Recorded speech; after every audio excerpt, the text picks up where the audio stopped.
Hi students, welcome back to my channel. Let's now talk about middle and posterior lobe of pituitary gland. The middle lobe of pituitary gland is called pars intermedia and the posterior lobe of pituitary gland is called pars nervosa. Now let us take the word pars intermedia or middle lobe of pituitary gland. It is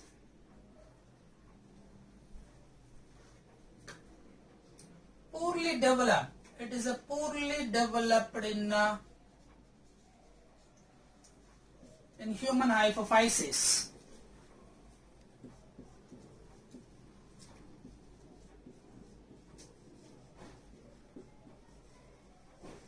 It's a purely developed in human hypophysis. It consists of beta cells. And chromophobe cells.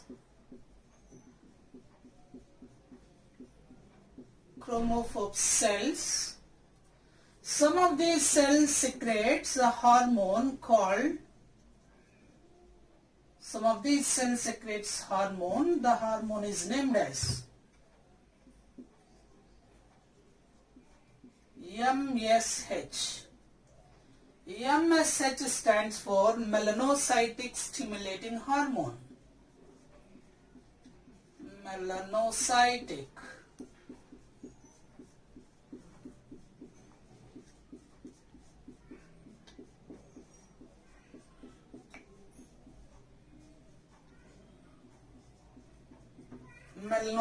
stimulating hormone.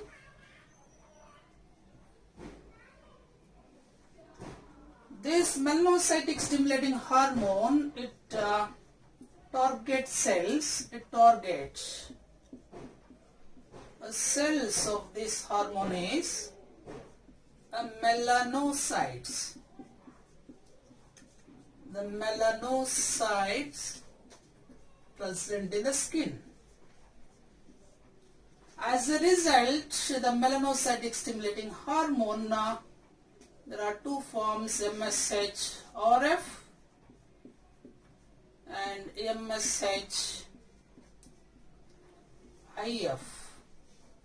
Melanocytic stimulating hormone releasing factor and melanocytic stimulating inhibitory factors. The melanocytic stimulating hormone is mainly concerned, MSH is mainly concerned with increasing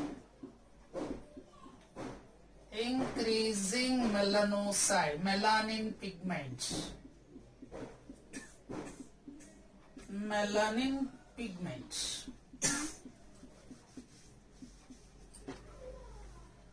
Due to this, what happens, some of the animals increasing the darkening of the color, darkening the color of skin. This melanocytic stimulating hormone is a polypeptide hormone. It is a polypeptide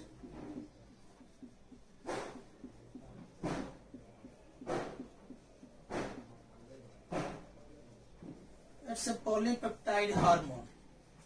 As we said that it helps in increasing the melanin pigments. The melanin pigments, as a result, darkening of the skin color of certain animals, skin color like the mammals,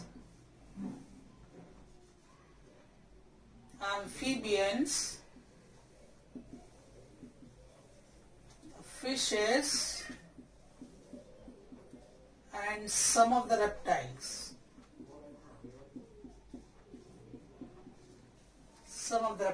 But in the case of man, it is not so melanocytic stimulating hormone, it is inactive.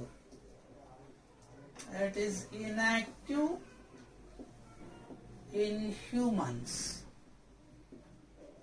The target cells are melanocytic cells. The target cells of these are called target cells, melanocytic cells, which stimulates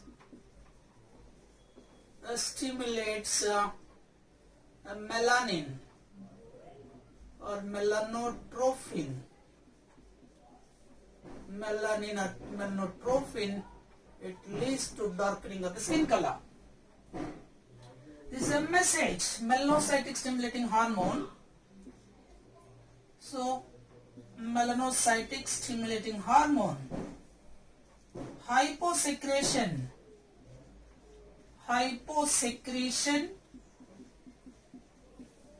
it leads to less pigmentation,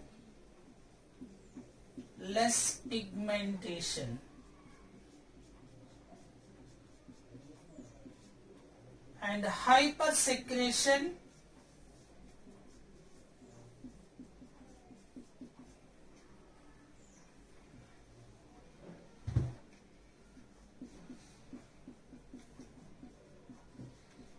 leads to more pigmentation.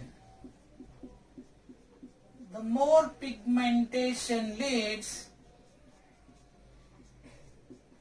to darkening of the color. More pigmentation leads to darkening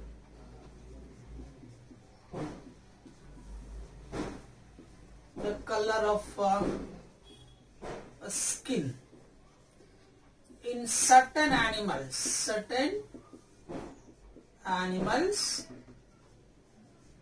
but in man it is inactive. That is about intermediate lobe of pituitary gland. So, intermediate lobe of pituitary gland, this is commonly called the pars intermedia. It is purely developed in human hypophysis or pituitary gland. It consists of beta cells and chromophobe cells. Some of these cells secrete hormone called melanocytic stimulating hormone. There are two forms. One is MSH releasing hormone, MSH inhibitory hormone, and it is a polypeptide hormone. It is mainly, MSH causes increasing the melanin pigmentation, and in the case of what in human it becomes inactive. Increasing melanin pigmentation, that means the main target cells of this hormone is called melanocytes of the skin, in skin. So therefore what happens, melanin pigmentation increases. If more hyposecretion of this melanin, it leads to less pigmentation. Hypersecretion of melanin, melanocytic stimulating hormone, leads to more pigmentation, which leads to darkening of skin color in certain animals, but it is inactive in humans. Now let's see the next lobe of pituitary gland is called posterior lobe of pituitary gland. Neurohypophysis or posterior lobe of pituitary gland, or also called pars nervosa. The neurohypophysis does not release or secrete any kind of hormones. So neurohypophysis, it is about 25% of pituitary gland, a part of pituitary gland. It does not synthesize or secrete any hormone by its own.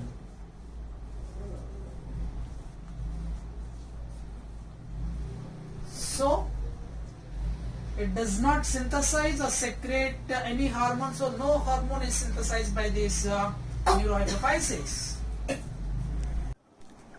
So, neurohypophysis does not synthesize or secretes any hormone by its own, but it secretes two hormones. It secretes two hormones directly by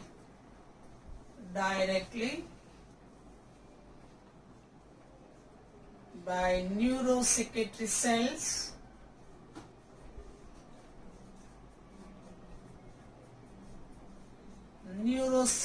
cells or neurohypothalamic nuclei, or we can call it as neurohypothalamic nuclei of hypothalamus.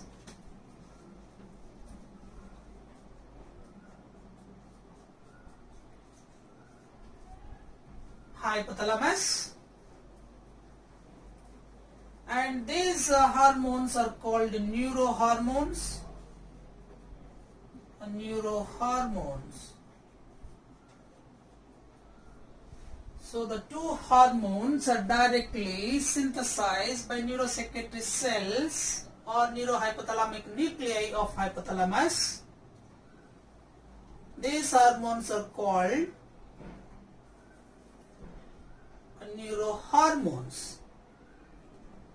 These neurohormones are stored in axons of, they are stored in axon of neurosecretory cells.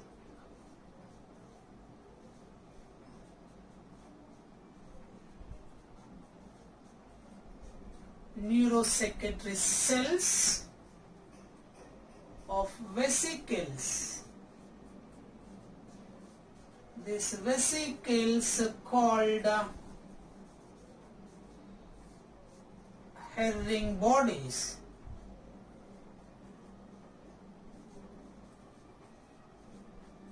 Herring bodies. From these herring bodies, these hormones are released into neurohypophysis.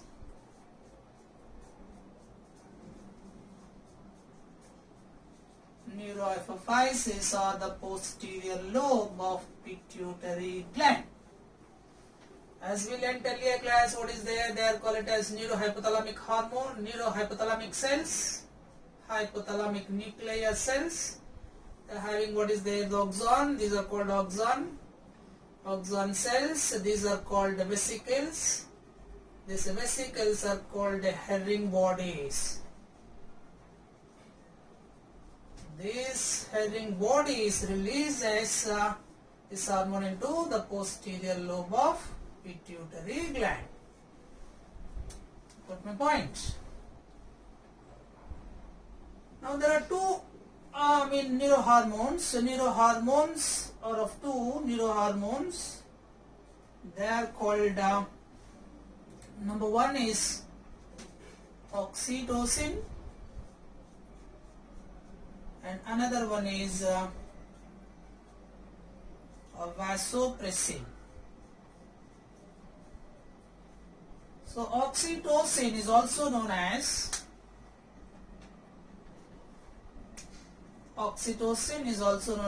pitocin, and vasopressin is also called antidiuretic hormone.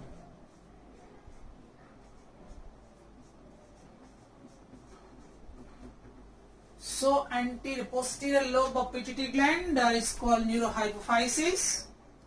It is about 25% part of posterior lobe of pituitary gland. Neurohypophysis at the posterior lobe do not synthesize or secrete any kind of hormones by its own, but it secretes, synthesize two hormones by neurosecretory cells or neurohypothalamic nuclei of hypothalamus called neurohormones. These neurohormones are stored in the axon. This is called axon. This is called neurohypothalamic neurosecretory cells. And the axons of these neurosecretory cells containing vesicles, these are called vesicles. These vesicles are called herring bodies. They are stored in herring bodies. From this herring body, they release into the neurohypothalamus. They release into neurohypothalamus at the posterior lobe of pituitary gland. And there are two types of these neurohormones, as we said that they are called oxytocin and vasopressin. Oxytocin is also known as pitocin, and vasopressin is also known as antidiuretic hormone. Now let's see what oxytocin hormone and their function. Oxytocin. Let's see now. Oxytocin, this is also known as pitocin. This is a synthetic hormone. This oxytocin, it acts on mammary glands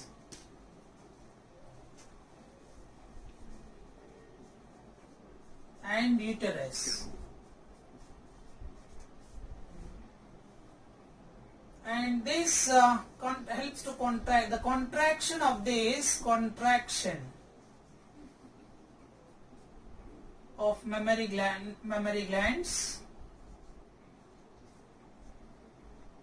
it meant for the ejection of milk.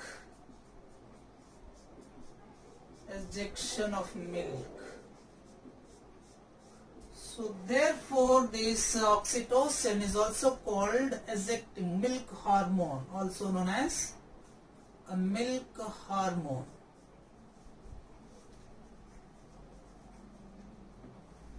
So milk hormone, and the contraction, it contracts walls of uterine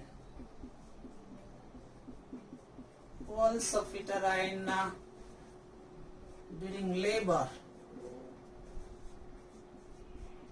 childbirth.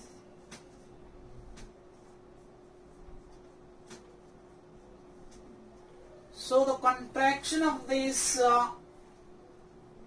mammary glands, that means myoepithelial cells of mammary gland, so therefore helps to rejection of milk, so it is called milk hormone.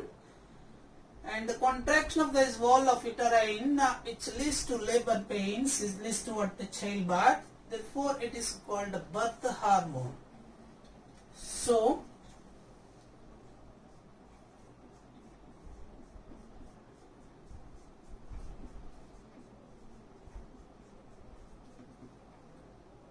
oxytocin is also known as the milk hormone, or otherwise called birth hormone. Why it is called milk hormone? It helps rejection of milk due to contraction of these myoepithelial cells of the water lactating breast, and is a birth hormone which helps to contraction the walls of uterus during the childbirth. So this is called birth hormone. So now coming to the next one is another hormone called vasopressin. So vasopressin is also known as, and one more important point related to this oxytocin. This oxytocin, the milkman. So the milkman inject this oxytocin,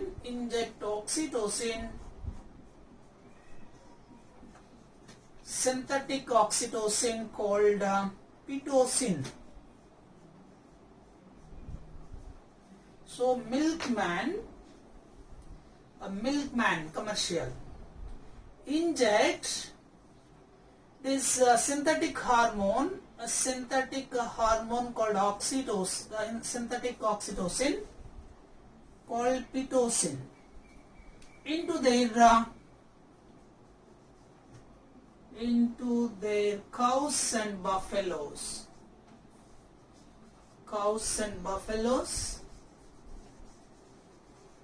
to increase more milk, to get more milk,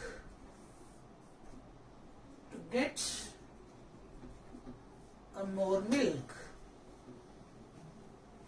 Alright, I hope you understand now. So the milkman inject the synthetic oxytocin called Pitocin into the cows and buffaloes to get more milk. So this is about oxytocin. So oxytocin is also called Pitocin. Pitocin is a synthetic hormone. So synthetic oxytocin, and it's mainly concerned with the two functions. One is contractions of walls of uterine and the contractions of walls of lactating breast. As a result, it helps toward ejection of milk at the time of. And one more point is this hormone, oxytocin hormone, increases during, as I said, during the childbirth or labor pains, during child labor and also for suckling or sucking or suckling of baby to get the milk. At the time what is there, hypothalamus secretes more and more. So during labor as well as the sucking of the baby, the breast of mother, by the time hypothalamus secretes more oxytocin hormone. Now coming back to the next hormone is called vasopressin. So another hormone called vasopressin. Vasopressin is also called antidiuretic hormone, ADH.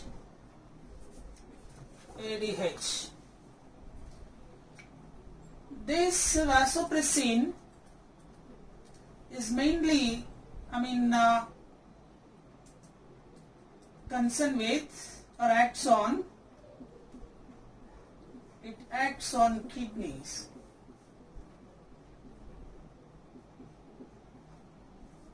So vasopressin or antidiuretic hormone, it acts on kidneys.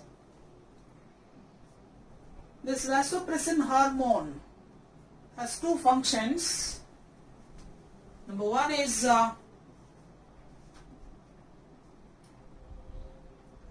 called antidiuretic effect.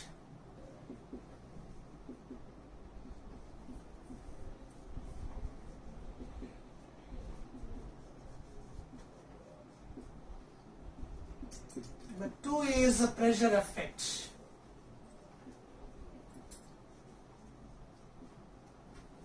So vasopressin is mainly concerned with the two functions named as antidiuretic effect, and other one is called pressure effect.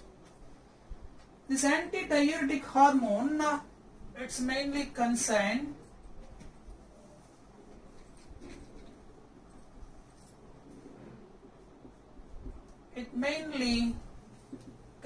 with absorption of water and electrolytes. So mainly concerned with absorption of water and electrolytes. So as a result, it can be called as water retaining hormone.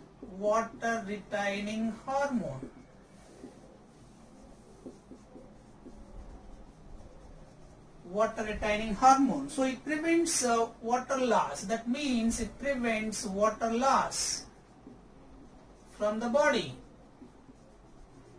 So water loss from the body. This antidiuretic hormone, if it is insufficient or hyposecretion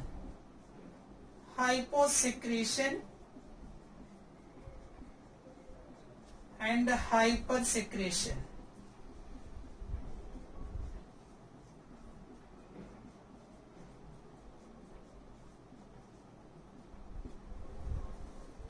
Hyposecretion of antidiuretic hormone.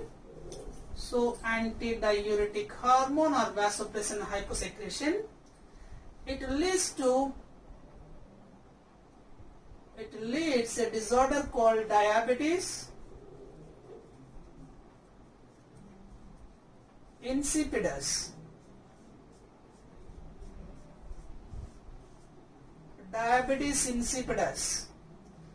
Insufficient secretion of this antidiuretic hormone, the kidneys are unable to absorption of retain the water. So therefore more and more a large volume of water, it leads to large volume of water is exit through urine. So urine contains more amount of water. So therefore the patient may feel thirsty, but no glucose is present in urine. So hyposecretion of antidiuretic hormone, or else the failure of this antidiuretic hormone, it leads to diabetes insipidus. It means large amount of water is released out through the urine, but no glucose is present in the urine. That's a very important point. So that if the patient may lead to what on and off thirsty. And hypersecretion of this hormone, it leads SIADH. The SIADH stands for syndrome of inappropriate.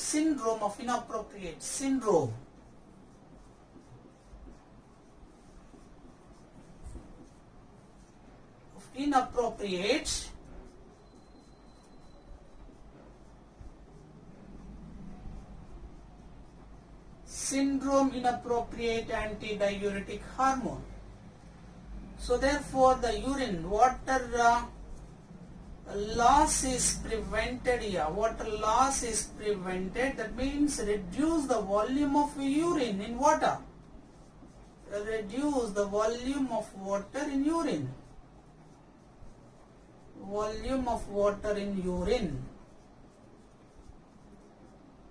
So this is what hypersecretion of ADH. So hyposecretion leads to large amount of water will be released out to the urine, that is called diabetes insipidus.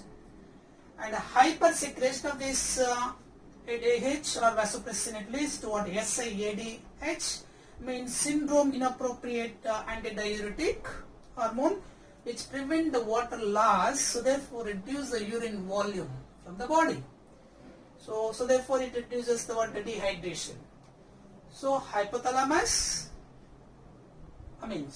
So this hypersecretion and hyposecretion of this. So vasopressin is also called antidiuretic hormone. So there acts on mainly the kidneys. It has two functions. One is called antidiuretic, that which we said antidiuretic, and the pressure effect. Another important effect is called pressure effect. This is mainly acts on this. First one is acts on kidneys. Other one is acts on blood vessels. It acts on blood vessels, involuntary muscles like blood vessels, urinary bladder,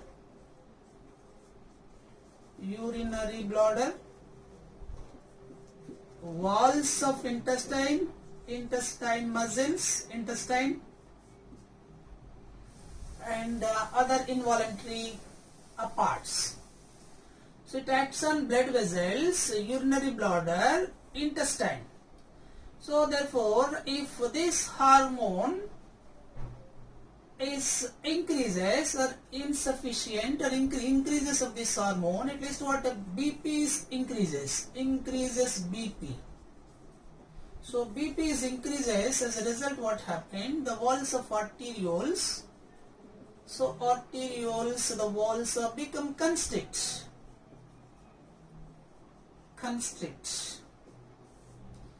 So this vasopressin hormone, other function is the pressure effect. The pressure effect in the sense means increases blood pressure. So or else the volume of blood vessels becomes narrowing. So therefore BP is increases. That is effect of what we can call it as a pressure effect. So the antidiuretic effect and pressure effect, there are two effects of this antidiuretic hormone or ADH or vasopressin. So one is called insufficient or insufficient is leads to diabetes insipidus. So other one is a pressure effect. It acts on kidneys, intestine, walls of intestine, urinary bladder and other involuntary muscles. So which leads to what constrict the blood vessels, so the narrowing of blood vessels. So therefore blood pressure will be increases on them, especially renal artery. I hope you all understand this. So antidiuretic hormone is mainly concerned with the reabsorption of water and electrolytes from distal convoluted tubule and collecting ducts.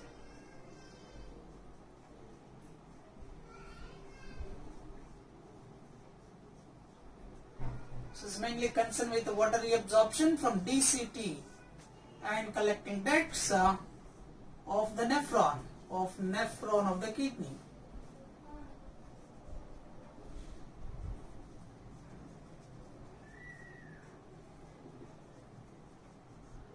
Alright.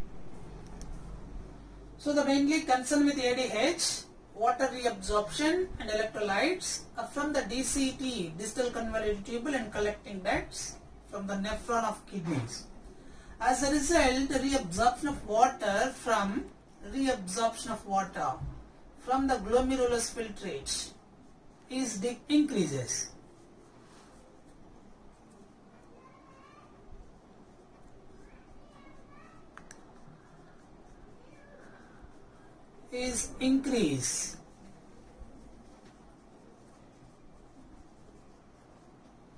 So collecting reabsorption of water and electrolytes from the distal convoluted tubule and collecting ducts of nephron of kidneys. As a result, reabsorption of water from the glomerulus filtrate increases. So this is about what? Vasopressin. So the posterior lobe of pituitary gland do secrete two hormones. One is called oxytocin, other one is called antidiuretic hormone. Oxytocin is mainly concerned with what the partition, contraction, the walls of uterus at the time of childbirth. So therefore, labors and what childbirth is possible. And other one is called it helps the contraction of the walls of the mammary glands of the lactating females, which is the ejection of milk after the childbirth. So therefore, the basis of this oxytocin or pitocin, we can call it as birth hormone, as we learnt earlier. The birth hormone and also called milk hormone. So milk hormone. Another one is vasopressin. So it is acts on hypersecretion, hyposecretion. What happened? We discussed diabetes insipidus, hyposecretion. Hypersecretion leads to what? SIADH, syndrome inappropriate antidiuretic. So this is about what posterior lobe of pituitary gland. I hope you all understand this. So if you like this video, please share and subscribe my channel. Thank you. Thank you for watching.